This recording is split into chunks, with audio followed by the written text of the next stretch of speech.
This is Talk Over Tea, a place for a casual conversation about life in local government. with Cassandra Gove and Claudel Frederic. elected officials from the city of Amesbury, Massachusetts. Relax with us for a moment. The tea is hot. Hi, Claudel. What's up? How you doing? I am very tired. How are you? I'm doing all right. Not too bad. Doing all right? Yeah, not too bad. Good. I feel like the day is kind of dragging. Yeah? But a lot has been happening. But it's still kind of dragging. It's Yeah. weird. I don't know. Tell them what you told me before we started. It's slower. Yeah, today has felt slower than local politics. Yeah. Definitely. Yeah, 100%. Yeah, I have been nonstop today. I'm glad it's Friday. It's been a very long week. We are recording this during budget season, and we've had some very late nights this week, way past my bedtime, and I'm looking forward to the weekend. Yeah, you guys had like a midnight night, huh? We had one night I Close got to home at midnight, midnight, yeah. and one was about 10:30, and those are both past my bedtime. So, yeah, I'm going to be trying to catch up this weekend. All right. Yes. All right. So we've made it to the end of the week, and this is our chance to get together and hang out and chill a little bit. Yeah. It's been such a crazy week that I forgot my tea, and I felt really bad about it. And then I showed up, and you said, Yeah, I you forgot my tea. forgot tea too. Yeah. So been a we've been day. doing this for like almost a year. Yeah. And it took us that long to forget our tea. So Not I think bad. we've done all right. Yeah. Yeah. But we didn't change the name of No. the podcast or anything. We're still going to Talk just, over tea. Yeah. We're We're going to still talking pretend. over tea, Yeah. Cheers.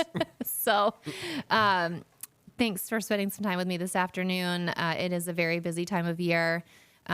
We sort of joke that we have our own March Madness, and this is it. So I thought today we would talk a little bit about one piece of legislation that I'm really passionate about. It's a state bill that was filed by the governor, and it's could be really helpful for us. There's a lot packaged in it, and sometimes that waters it down and makes it harder for people to be really passionate about. So I've been doing the best that I can to talk about it at every chance. Thought I'd use this platform to do it as well. Yeah. It's the Municipal Empowerment Act. Yeah. So yeah, I mean, And yeah. the name itself, do you feel like the name itself kind of speaks to what it actually is?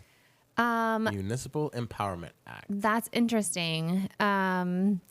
Maybe not. It's a really comprehensive package of a variety of things. So I think they, how do you name something like that? It is about sort of professionalizing, sort of operationalizing, and sort of seeking efficiency, and sort of updating old sort of bureaucratic, like red tape type of stuff for Right. cities and towns. So it is in some ways sort of empowering us, giving us a little more freedom, flexibility, and efficiency, sort of fixing things that have been really keeping us sort of hindering our progress. So in some ways, yes, but it could be, I guess, misunderstood by some. How do you interpret Municipal Empowerment Act? So I guess. Yeah. When I heard it, that's what I assumed. Like I took it for exactly what it kind of said it was. Yeah. I'm like, oh, so how will this empower the city? Yeah. And I think even some of the things that you just said, I feel like those are things that empowers the city a little Yeah. bit. Like just being able to kind of make some decisions quicker and faster without having to check in Yeah. or like or ask for permission. Yeah. You know what It's yeah. It sort of loosens the reins on things. It increases the limits on things. It provides more flexibility for processes, and so yeah. Well, ask that question again once we go through the whole, Okay. all the details. How about All that? right, Let's all see right. what you So- think then. All right. I will definitely. Okay. So how about you start off by telling us like what's so important? Why does this act matter? Like, why does this act matter? Yeah. So there are a lot of things that we do as municipalities that make us so slow, right? We have required processes and policies and sort of procedures, and they take a lot of time. There's a lot of steps to them. They may in some ways hinder our success. Things like procurement, for example, is a good one. So when we want to go out and buy something, sign a contract with someone, our procurement limit, sort of the first threshold for us is $10,000. If it's going to cost more than $10,000, the first thing you have to do before you get to a $50,000 threshold is get 3 bids, get 3 different quotes from different people. So, it's sort of standard business practice. It's a way to make sure that we're being, good stewards of the taxpayer dollars, so that, we should be doing that anyway, right? Just try not to just move forward with one quote. But there's I kind of joke when I talk to the legislators, like I could sneeze and spend $10,000 at the city level. Like everything we do costs $10,000. So it forces you into that process on a very regular basis. But school departments, their first threshold, theirs is $100,000. Oh, so that gives them a lot more flexibility. They have a lot more flexibility. Makes it a lot easier to get business done. It makes it a lot easier to keep business in your community, because we have that first threshold at $10,000, the next one at $50,000. It makes it easier sometimes for us to go to a state bid list or to go to a group contract, which may not mean that vendor, the successful vendor in the end, is a local business, because it can be hard to get on a state bid list. And you may see vendors coming in from, Norwood, Massachusetts, or, Lawrence, or, wherever. Yeah.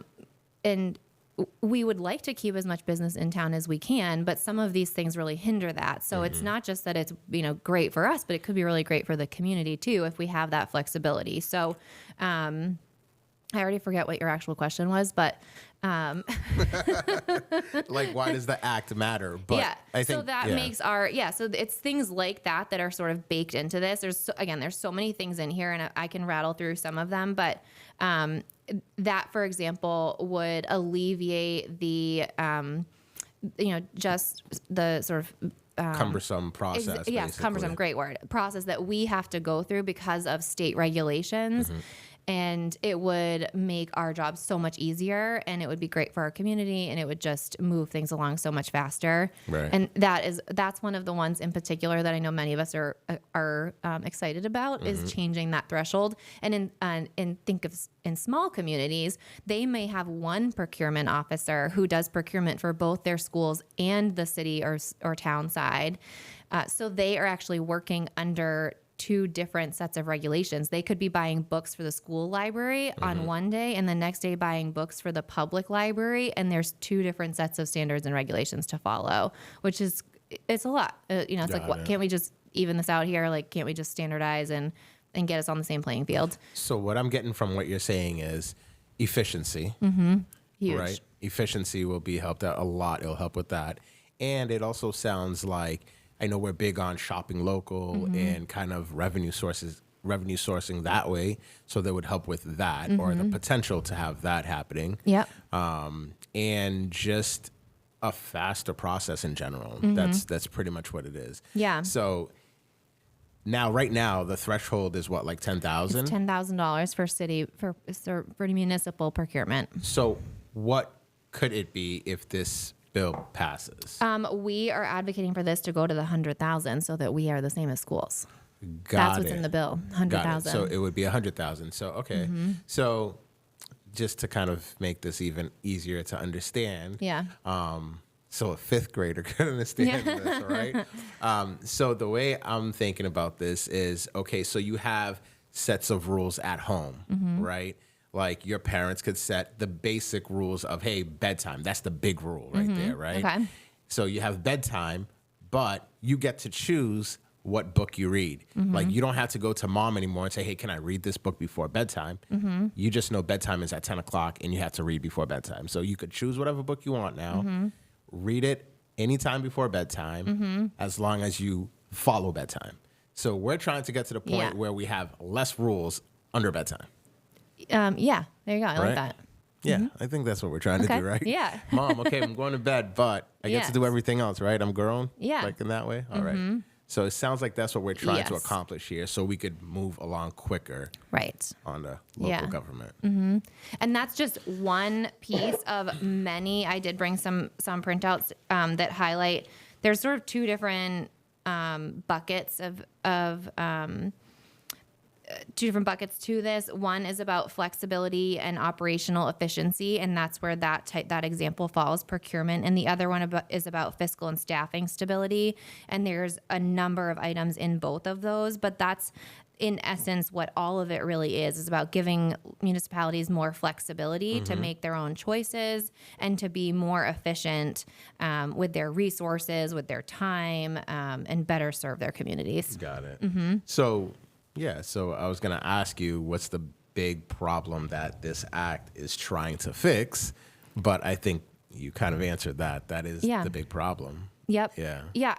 One of it, and I think that's, again, part of the problem is it's solving a lot of different problems. So that's, I guess, one of the issues, right? It's solving a lot of problems. So it's a little bit harder for people to sort of latch onto and be really passionate about. It's not like there's another piece of legislation that we're really pushing for. It's a funding source for municipal and public safety buildings. Sort of like for us in Massachusetts, we have the MSBA. It's a matching funding source for school building projects. We want there to be something similar, but for municipal and public safety buildings. So many of us have old public safety buildings. They need to be renovated or rebuilt. But they're really expensive to do. So we need some state support and like matching funds for that. So that's like pretty cut and dry. You know exactly what that is. This Municipal Empowerment Act has so many different things really packed in there. That what it's solving is, there's sort of like a wider net. Like it's solving efficiency. It's solving, it's sort of like in the way we use our resources and like fiscal stability and flexibility. It's sort of putting some giving the municipalities a little bit more ownership over their operations, which right now we really need because we're very limited in what we can do. Understood. So I know for us in our community here, I know there's a big issue with aging in place. And I believe part of this act has something that states that basically it could help with us with exemptions for seniors. Yes.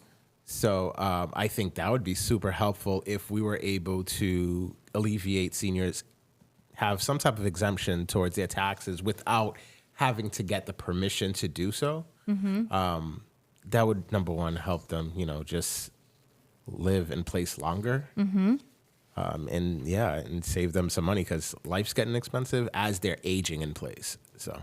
Yeah. That's under the sort of fiscal and staffing stability side of things. There's a option for creating new property tax exemptions for seniors. So we have a selection of exemptions and abatements, and this provides a new option for a senior means-tested property tax exemption for qualifying seniors.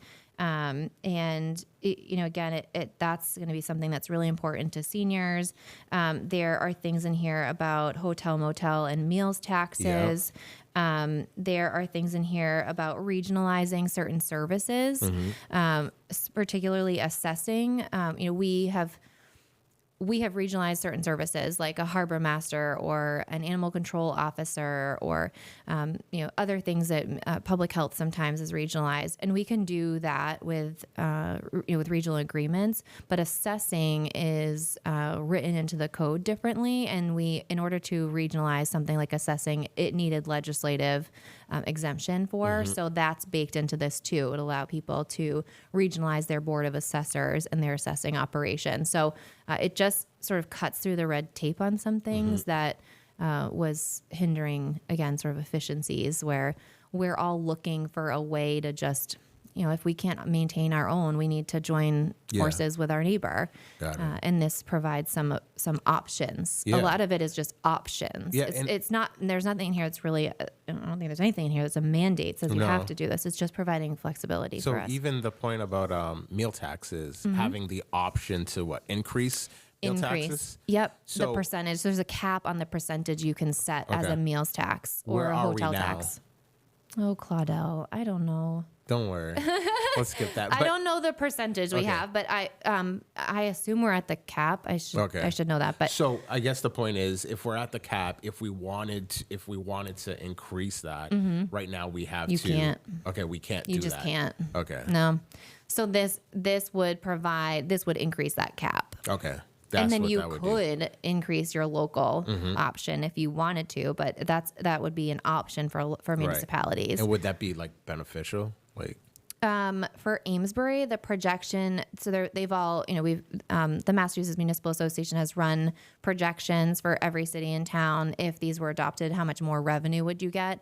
In Amesbury, it's a few $100,000 if we did increase those. If this Yeah. was adopted and we chose to take advantage of those increases, Cool. it would give us a few $100,000 more in revenue. I think that's beneficial. Could be. It could be. Yeah. And I mean, having come from, the chamber and working with tourism, we think of that as other people's money. You think of a tourist as somebody who's driven more than 60 miles to get to their Yeah. destination, is staying a night in a hotel, especially for our location where we are right off the highway. When you travel to other areas of the country, sometimes those hotel taxes are exorbitant. So, I would want to do some research to see how we compare to Right. neighboring communities. We don't have a lot of hotels around us. So that also means people on the highway headed north, they don't have a lot of choices. They're probably still going to stay at the hotel. They're not going to look at the local options tax to Right. decide if they're staying or not, but we want to make sure our hotels are full. And think about whether or not we want to assess something like that. So there's some research to be done, but it will make sense for a lot of communities. It might not make sense for every community. Got it. So with all that being said, I guess my thing is, does this mean that the state government is like not involved in this situation anymore, or No, again, it just sort of it raises a lot of thresholds. It changes a lot of the requirements, gives it more flexibility. Got it. It amends some of the laws, like again, changing that threshold from 10,000 to 100,000, or allowing for regionalization. It just provides more flexibility, but the role of the state really doesn't change. They're I don't just think in not- any of these. they're just not as attentive. Not as attentive. That's the wrong word to use. They don't have to be involved as much, as often, or I guess. Yeah, it allows us to work within a higher limit on things in some regard. Yeah, especially, I don't know, especially as a mayor for you, I feel like it's great, especially if you know exactly the makeup of your community, you know what it needs, when it needs it, and like how urgent it is, like boots to the ground. It's a big difference, like just making that decision instead of having to go through the loops. Be like, I know this needs to be done now, but I also know the process sucks. Yeah. So Yeah, those processes, they really do hold us up. And the local options tax, we've talked before about revenue sources, and for a community who is really reliant on residential or just property taxes in general, there's not a lot of other places to look for revenue when state aid is diminishing. We've talked before about parking and beaches and places like that being important revenue sources if your sort of natural landscape allows for it. But otherwise you're looking at other, fees and taxes. Yeah. People are starting to charge for trash pickup. People are, so we do have, not every city or town has a meals tax. We do. So you could increase that. We're just all sort of nipping at the edges. Yeah. To try to find something to sort of supplement those property taxes, because those are limited by Prop 2.5, and more people are looking for override votes because Prop 2.5 wasn't built for this economic environment, and having other revenue streams is important, but there's just there's not a lot of levers to pull to get that revenue. So this could help alleviate some of the financial burden to the taxpayers. Yeah. And in some cities and towns, their potential increase in that revenue is significant, like over $1 million. You go, think of bigger cities right here in Massachusetts, with with big hotels convention center, conference center type of places, sports venues, things like that. They have the potential to bring in a lot more money. So having that option is what we're really advocating for with the legislature, and it is unpopular. That is one of the biggest sticking points with this bill. Is that at the state level, they are really proud of the fact that they have cut taxes and don't want to then turn around and raise taxes. And by voting on this, in their minds, that is raised taxes because it allows for that option. But even though they have cut taxes at the state level, at the local level, we have raised taxes, like that is our only option. Yeah. So, we really need the choice. To increase our revenue, basically. Yeah, we really need the choice. So how do we advocate for this? Like, how do we advocate for this? How do we get people to advocate for this? Yeah, I would ask everyone to reach out to your legislators. In Amesbury, we have 2 state reps and a senator. And I've been talking to them about this since January when it was filed. I know that the Massachusetts Municipal Association has also been including this in all of their advocacy. But everyday folks, you can, and I'm going to give you some other things in here that might resonate with you of why this would be important to you and what you could sort of pick out of it that might be important you can use as a talking point. But I would reach out to your legislators and tell them that you really want this to move. This was actually filed last year and it didn't make it through the process. So we're calling this sort of Municipal Empowerment Act 2.0. Yeah. And there's sort of a sense that if it doesn't get the momentum and move this year, that it might not happen. Was there any change to this one versus the one that last came out? There were a few changes. I won't remember all of them. There was something about snow hauling, the way that we procure snow sort of removal and snow, like 2 different pieces of snow.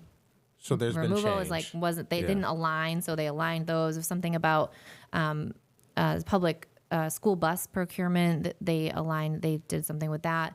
And the other one, just interesting, they included in here again, just sort of a red tape, sort of like a problem with the law. Over the last year and a few years, a lot of municipalities received funding from the opioid settlement that the former Attorney General, now Governor, settled. And the programs that were stood up and the partnerships that were made included some, an effort to make fentanyl testing strips available. People were trying to work with their police departments and hosting fairs and trying to get these things out into, especially the hands of our youth, to test things. And technically, the feeling of the police departments across the Commonwealth were that fentanyl testing strips would be considered drug paraphernalia, and they actually couldn't be part of the distribution of that and participate in that, and that would be, that was a real hang up. And so this actually changes that codification for fentanyl testing strips so that they can be more involved, which is so important. So that is something that got changed and put in this year that wasn't there last year, right? Yeah. So you sort of find these things as you go, like, wow, that doesn't really work for us. Yeah. And it's something, we are, we write our own rules, and when they don't work, we just need to change them. And that's sort of what this is a proposal to fix things. I think that's a big one on the opioid testing strips, especially like at the end of the day, you're trying all you can to tell the youth or just people in general, hey, don't stay away from that or stay away from this. But people are going to make their own choices. Yeah. So if you are going to partake, at least know you're kind of keeping yourself safe. Right. Test whatever you're doing.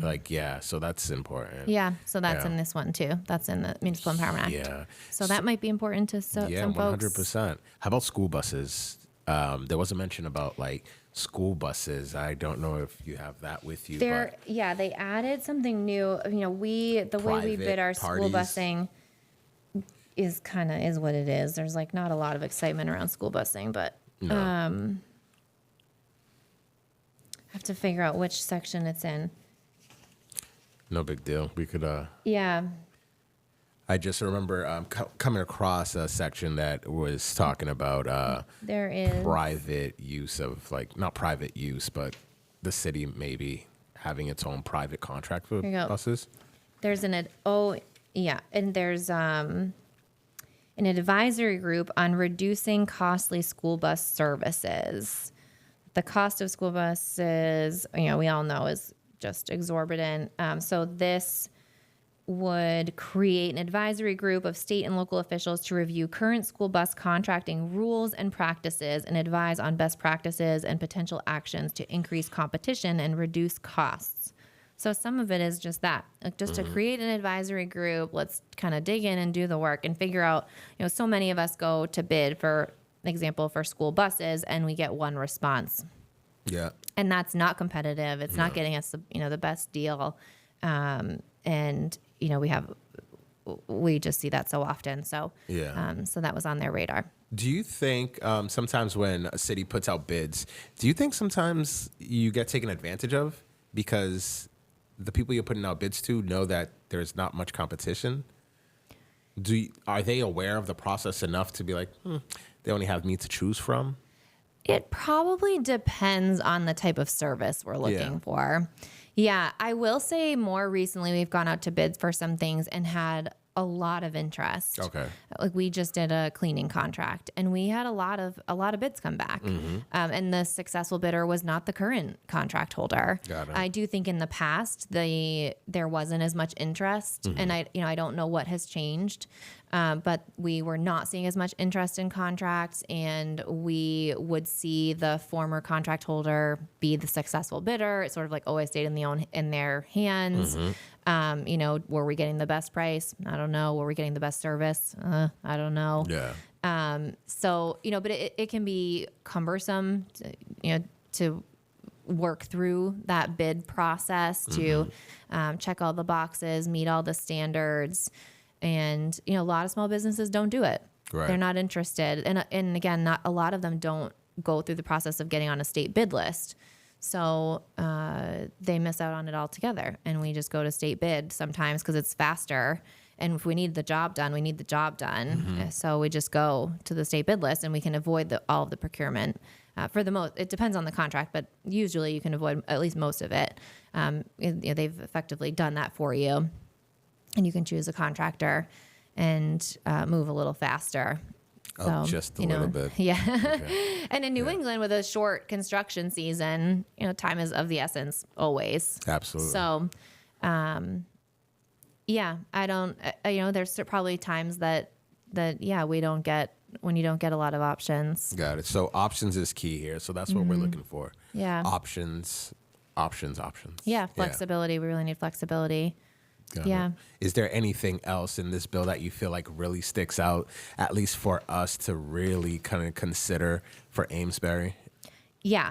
I'm going to tell you about a few things. So the other bucket, we talked a lot about the sort of finance end of it. Yeah. So the other bucket is about flexibility and sort of operational efficiency. And these, I think people are going to relate to more. This might really get you jazzed, and at least gets me jazzed. Sounds like really it. get you jazzed to really reach out to someone. So the first one is that our ability to hold public meetings in a hybrid or remote fashion is actually a COVID era holdover that is not written into the open meeting law.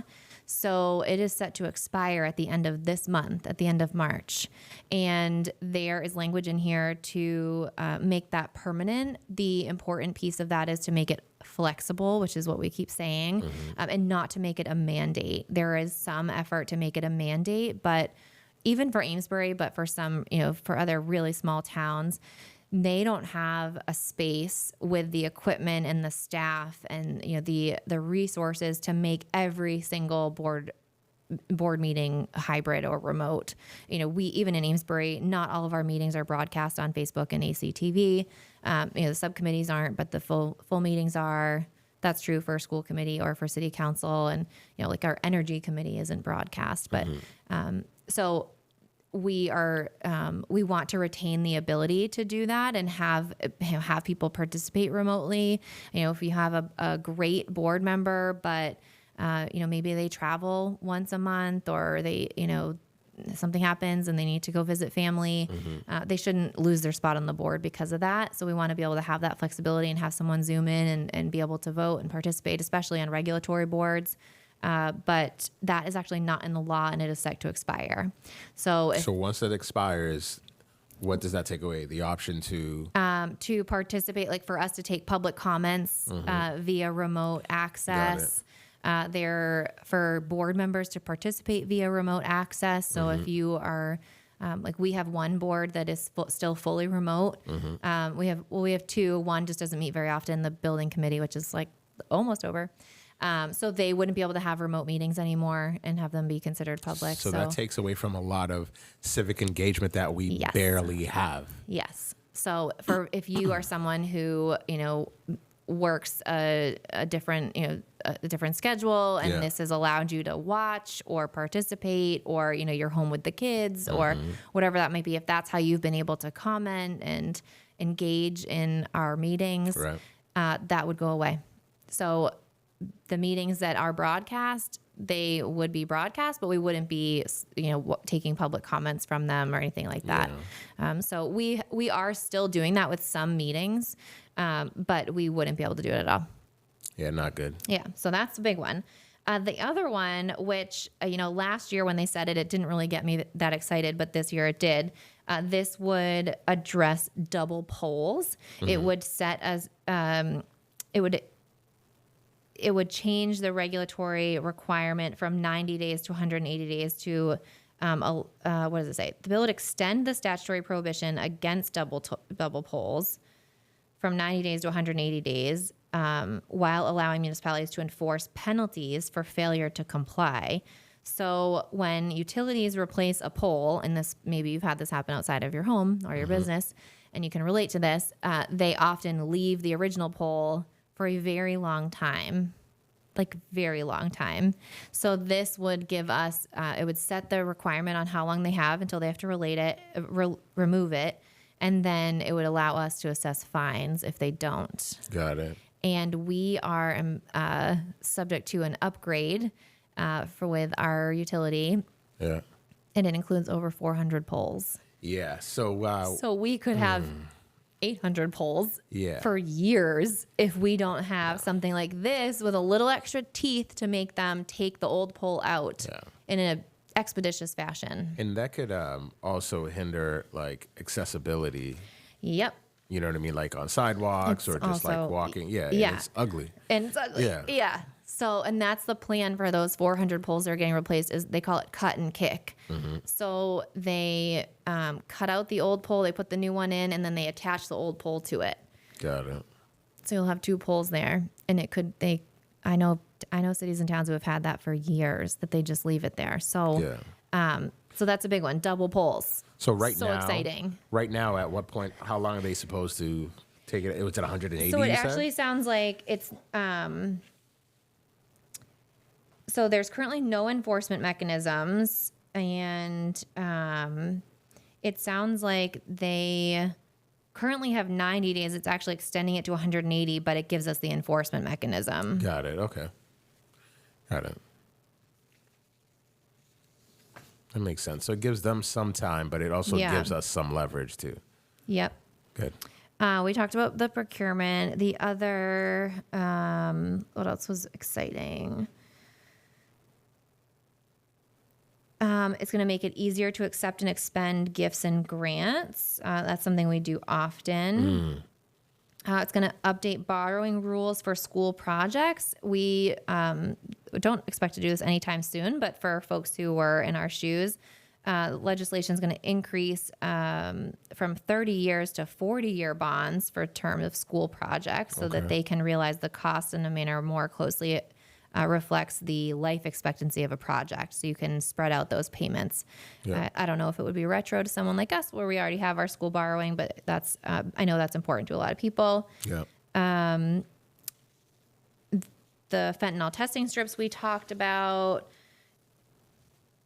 they would change the formula in Chapter 90 funding, which is our streets funding.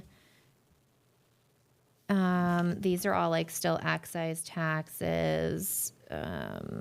We talked about all of that. the hotel motel tax. We talked about.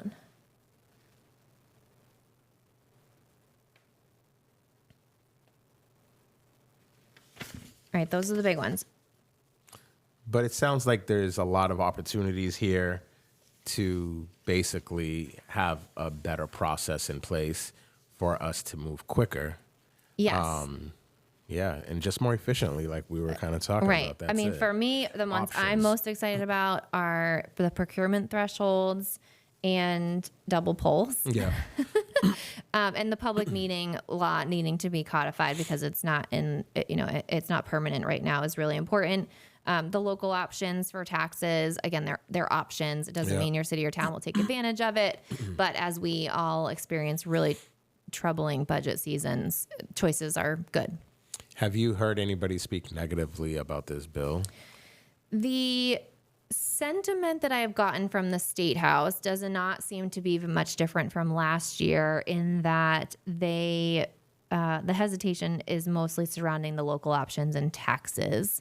Again, not a real desire to increase taxes when they have made an effort to cut taxes. That would seem contradictory. And my message has been, don't throw out the baby with the bathwater. I don't know if that's even still an appropriate saying, but but there's pieces of this that are really good and valuable, and don't get hung up on one piece of it. If that needs to come out, pick this thing apart. But there are things in here that really do hinder our day-to-day work. Yeah, and we need action. Yeah, and I think for me, the biggest one that I've heard is definitely about the hybrid meetings for sure. Like, we struggle with people just getting involved in general. Yeah. So civic engagement, if that's the way people want to engage, we shouldn't take that away from them. You know what I mean? Like, that's a big deal. There are people that are at home listening. Like on Monday evenings are tough for me. I'm home and I'm on Facebook Live listening because that's the way I could, be involved at that moment. But there's people that have that all week that they cannot be involved. So that's a big one. And admittedly, I think we have even fallen a little behind in our ability to be hybrid and allow board members some flexibility to sort of have other commitments and be other places and not lose the opportunity to have really valuable community members participate in our government and our democracy.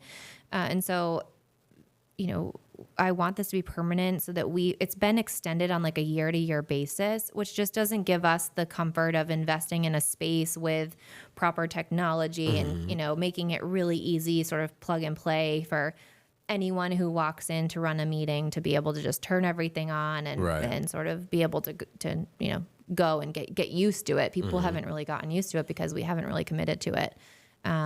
We probably should have by now, but there's been a real hesitancy to that. So I would love to see us do more.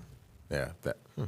Agreed. Yeah. Agreed. Yeah. Well, so, what are the final thoughts on this? So the Municipal Empowerment Act, it has been filed by the governor. It is in the hands of the legislature. They just got their committee assignments. I ask everyone to reach out to their legislators, ask them to give this serious attention with urgency. We need it passed this year. You can visit the state's website to learn more about it. I also made a Facebook post on my mayor's Facebook page where you can learn more there too. Gave examples of how this will affect our city. And if you are engaging in the budget process and feel like there's got to be more options, well, this is one of them. Yeah. If you're looking for a way to make a difference, if you are following politics in general right now, and you're thinking, how can I make a difference?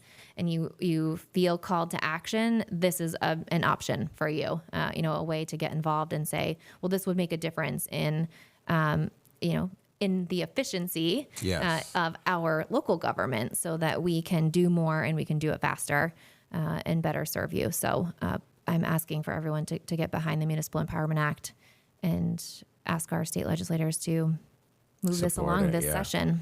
Well, thank you for bringing this forward to us today. I think this was really good, and I hope people find a lot of value in it and support it. Thank you. Yeah, let's All do right. this. All right, everyone. Thanks for listening. And remember to share, like, and follow and all of those good things. And we'll Yeah. see you again soon.